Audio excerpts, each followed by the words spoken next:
ఇవాళ ఈ కర్కోటకుల పరిపాలనలో విద్యార్థులను అణిచివేస్తా ఉన్నారు, ప్రజాస్వామ్యాన్ని కూనీ చేస్తా ఉన్నారు, రైతులను తొక్కేస్తా ఉన్నారు, అన్ని వర్గాల ప్రజలను ఈ కూటమి ప్రభుత్వం నాశనం చేస్తా ఉందని కూడా ఈ సందర్భంగా తెలియజేస్తా ఉన్నా.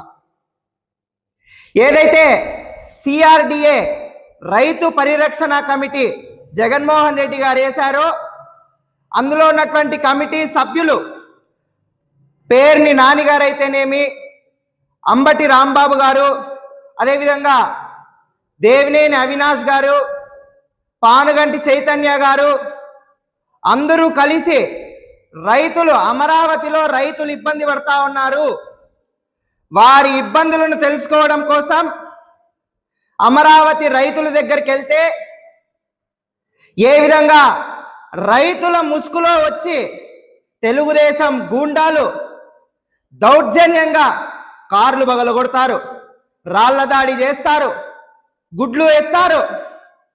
ఈ విధంగా మీరు మా పైన దాడులు చేస్తూ పోలీసులను అడ్డం పెట్టుకొని మళ్ళా తిరిగి మా మీదే కేసులు పెడతారు, మా పార్టీ నాయకుల మీదే కేసులు పెడతారు.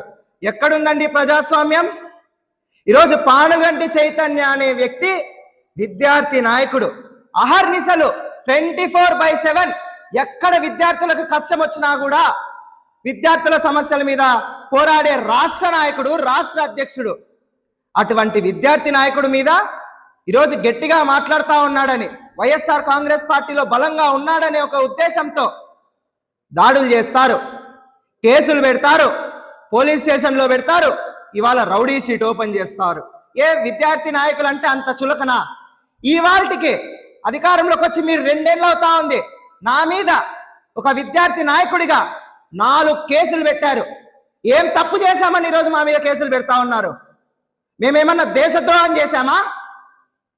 విద్యార్థుల సమస్యల మీద మాట్లాడితే మా మీద కేసులు పెడతారు, మా మీద దౌర్జన్యాలు చేస్తారా? ఈరోజు ప్రజాస్వామ్యంలో ఉన్నామా, తాలిబాన్ల పరిపాలనలో ఉన్నామా? ఉప ముఖ్యమంత్రి కానీ విద్యాశాఖ మంత్రి కానీ రెచ్చగొట్టే వ్యాఖ్యలు మీరు చేయడం లేదా? ఎందుకు పోలీసులు సుమోటోగా కేసు పెట్టడం లేదు? ఈరోజు రాష్ట్రంలో పవన్ కళ్యాణ్ పరిస్థితి ఏ విధంగా తయారైందంటే ఏమంటాడండి, మొన్న పబ్లిక్ మీటింగ్ లో వైఎస్ఆర్ కాంగ్రెస్ పార్టీ కార్యకర్తల్ని నాయకుల్ని తొక్కిపెట్టి నారదీస్తానంటావా? ఈరోజు 2 లక్షల పుస్తకాలు నేను చదివానని గొప్పగా చెప్పుకుంటా ఉన్నావు కదా, ఏమైంది నీ పరిస్థితి? చదివిస్తే ఉన్నమతి పోతుంది అంటారు, అట్లయింది పవన్ కళ్యాణ్ పరిస్థితి. ఎక్కడుంది ప్రజాస్వామ్యం? నీ లాంగ్వేజ్ ఏంటి? నీ బాడీ లాంగ్వేజ్ ఏంటి? నువ్వు ఉప ముఖ్యమంత్రి అనుకుంటా ఉన్నావా, రౌడీ షీటర్ అనుకుంటా ఉన్నావా? రౌడీ షీట్ పెట్టాలంటే పవన్ కళ్యాణ్ లాంగ్వేజ్ కి, పవన్ కళ్యాణ్ బాడీ లాంగ్వేజ్ కి ఆయన మీద రౌడీ షీట్ ఓపెన్ చేయాలి. మళ్ళా సిగ్గు లేకుండా నిన్న ప్రెస్ మీట్ పెట్టి అనంతపురంలో జనసేన వాళ్ళు మాట్లాడతారు, 175 నియోజకవర్గాల్లో వైఎస్ఆర్ కాంగ్రెస్ పార్టీ క్యాండిడేట్లను మేము కనీసం నామినేషన్ అయ్యామని అంత ధైర్యంగా మీరు మాట్లాడతారా? 175 నియోజకవర్గాల్లో మా నామినేషన్లు మళ్ళా ఆపుదురు. 175 నియోజకవర్గాల్లో కనీసం జనసేనకు అభ్యర్థులు లేరు ఈ రోజు వరకు. 175 పక్కన పెడదాం, దాంట్లో 100 తీసేద్దాం, కనీసం 75 మంది మీకు అభ్యర్థులు ఉన్నారా? మీకు కనీసం అభ్యర్థులు లేరు, మీరేంది మమ్మల్ని నామినేషన్లు ఆపేది? ఈరోజు నామినేషన్లు వేయాలన్నా తీయాలన్నా ఇంకా 3 ఏళ్ళు ఉంది. 2 ఏళ్ళు నీకు అధికారం ఇచ్చినారు ప్రజలు, 2 ఏళ్ళు అయిపోయింది. ఏం చేస్తావు ప్రజలకి అది చెప్పవు. సుగాలి ప్రీతి కోసమే నేను పార్టీ పెట్టాను, సుగాలి ప్రీతి తల్లి ఆవేదన చూసి నేను పార్టీ పెట్టాను అన్నావు కదా, ఏం చేసినావు ఈ రోజు వరకు? సుగాలి ప్రీతి ఇష్యూ వాటి మీద మీరు మాట్లాడరు. విద్యార్థుల్లో నాకు ఫ్యాన్స్ ఎక్కువగా ఉన్నారు, లోకేష్ తో చెప్పి విద్యార్థుల సమస్యలు అన్ని కూడా పరిష్కరిస్తానని వాగ్దానాలు చేసి ఇదే పవన్ కళ్యాణ్ ఆ రోజు అధికారంలోకి వచ్చినాడు కదా. కనీసం ఎక్కడ ఏ చోటైనా ఈ 2 ఏళ్లలో విద్యార్థుల సమస్యల మీద ఈ రోజు వరకు ఫీజు రియంబర్స్మెంట్ బకాయిలు చెల్లించలేదు. కనీసం నోరిప్పినావా పవన్ కళ్యాణ్ గారు అని నేను అడుగుతా ఉన్నా. అదేవిధంగా చంద్రబాబు నాయుడు గారు, నాకు విజన్ ఉంది, విస్తరాకుల కట్టుంది, నేను ఫోన్ కనిపెట్టినాను, నేను టెక్నాలజీ కనిపెట్టినానని నువ్వు మాట్లాడుతా ఉన్నావు కదా.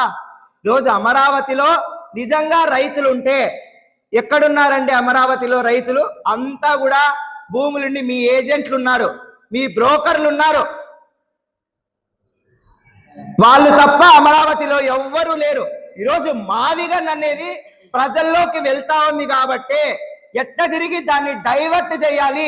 డైవర్షన్ పాలిటిక్స్ ఈ ఎన్డీఏ గవర్నమెంట్ కానీ కూటమి ప్రభుత్వానికి కానీ కొత్త కాదు. కేవలం మావిగన్ను డైవర్ట్ చేయాలనేటువంటి ఉద్దేశంతోనే నిన్న మా నాయకుల మీద దాడి జరిగింది. ఎక్కడ ఈరోజు పవన్ కళ్యాణ్ గారు మీకు ఇది తెలీదా? I strongly believe that when we cannot say a wrong is a wrong, we are under the last stage of slavery. మనము తప్పును తప్పుగా చెప్పలేకపోతే మనము బానిసలమే. ఈరోజు వైఎస్ఆర్ కాంగ్రెస్ పార్టీ కార్యకర్తలు గాను నాయకులు గాను ఎవరికి బానిసలు కాదు. ఈ కూటమి ప్రభుత్వం ఏ తప్పు చేసినా కూడా ప్రజల్లోకి మేము తీసుకెళ్తాం, ప్రశ్నిస్తామని కూడా ఈ సందర్భంగా తెలియజేస్తా ఉన్నా అండ్ హెచ్చరిస్తా ఉన్నాం. మీరు మాట కంటే మా మీద ఏదో కేసులు పెడితే లేదా వ్యక్తిగతంగా మాట్లాడితే ఈరోజు సోషల్ మీడియాలో ఎంత దారుణంగా నా మీద ట్రోల్ చేస్తా ఉన్నారండి. నోటికొచ్చిన కూతలు నా మీద కూస్తా ఉన్నారు, మానసికంగా మమ్మల్ని ఇబ్బంది పెడతా ఉన్నారు, కేసులు పెడతా ఉన్నారు. హెచ్చరిస్తా ఉన్నాం. ప్రతి ఒక్కడు కూడా ఈరోజు మాట్లాడుతా ఉన్న వాళ్ళు లోకేష్ అండ చూసుకోనో పవన్ కళ్యాణ్ అండ చూసుకోనో మాట్లాడితే ఆ రోజు మీరు మర్చిపోయి ఉండొచ్చు. ఇదే లోకేష్ గారు పవన్ కళ్యాణ్ గారు జగన్మోహన్ రెడ్డి గారి దెబ్బకి నడి రోడ్డు మీద పడుకున్నారు. ఆ సంగతి మీరు మర్చిపోవద్దని కూడా గుర్తు చేస్తా ఉన్నా. ఈరోజు ఎవడెవడు మాట్లాడతారో సోషల్ మీడియాలో కామెంట్లు పెడతారు. మీరు వ్యక్తిగతంగా మాట్లాడేటువంటి అవసరం లేదు. రాజకీయంగా మీకు ఏమైనా ఇబ్బంది ఉంటే మేము తప్పు మాట్లాడితే మీరు తప్పు మాట్లాడారని మీరు మాట్లాడండి, ఒప్పుకుంటాం. అంతేగాని వ్యక్తిగతంగా మా కుటుంబాల్ని లాగి ఇష్టానుసారంగా మాట్లాడితే ఎవరిని కూడా విడిచిపెట్టాం. ఈ రోజుకి కూడా ప్రతి ఒక్కడి మీద కూడా కేసు ఫైల్ చేస్తాం. జగన్మోహన్ రెడ్డి గారు అధికారంలోకి రాక తప్పదు. ఖచ్చితంగా కూడా ఈ లోకేష్ గాని పవన్ కళ్యాణ్ గాని చంద్రబాబు నాయుడు గారు గాని మీ లోకల్ ఎమ్మెల్యేలు గాని ఆ రోజు మీకు సపోర్ట్ ఉండరు. ఇదే అనంతపురం నడి రోడ్లలో నడిపించుకుంటూ తీసుకొని పోయి చట్టం ముందు నిలబెడతామని కూడా ఈ సందర్భంగా తెలియజేస్తా ఉన్నా. Thank you.